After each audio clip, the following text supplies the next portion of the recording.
The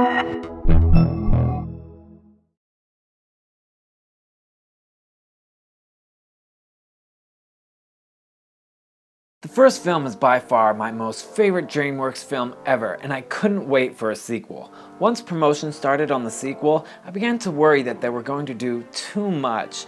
Too many characters, too much action, a lot of extra stuff that most sequels, usually throw in, and you end up losing some focus on the story and the heart. Well, after I saw the film, my initial worries were solidified. Now don't get me wrong, How to Train Your Dragon 2 is a great film, but with all the action the film has, and there is a lot, I feel like it didn't capture me like the first one did. The first film had that Pixar magical moment. I didn't really feel that in this sequel, and even though there's some sad scenes and emotional moments, it just didn't click with me there.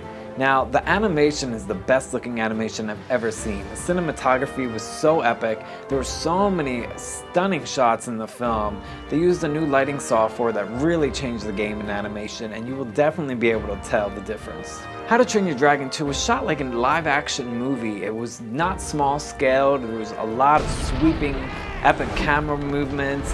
There were tons and tons of dragons. I couldn't even count how many were on the screen, and it pretty much has everything you would want in a summer movie. Now, if you love Toothless in the first film, you are really going to love him in this sequel. You really get to see more of his personality and more of his abilities that he has as a Night Fury that we've never seen before. The dragons reminded me of dogs. Just watching them interact with each other in the background of scenes is pretty amusing.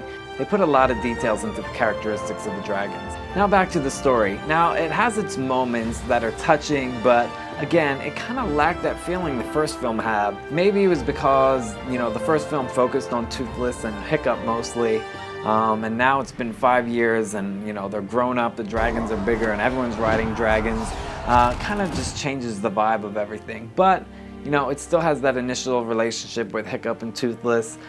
They've just grown a lot closer to each other, and you really get to see, what they've become over that time. Hiccup finally meets his mother, who's played by Cate Blanchett, and while I would usually get emotional in these kind of scenes, it didn't really stick with me, even though she is one friggin' cool mom.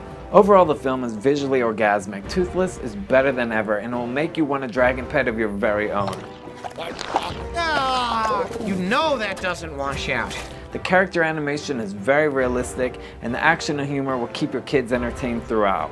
But it falls a bit short of the first film when it comes to heart. So we're giving How to Train Your Dragon 2 3.5 stars. It is definitely worth checking out. The animation alone is absolutely insanely gorgeous. It's really great in 3D, so make sure you guys check it out in 3D. If you guys want to watch more Flicks movies, make sure you click subscribe and watch more stuff right here, only on BTV.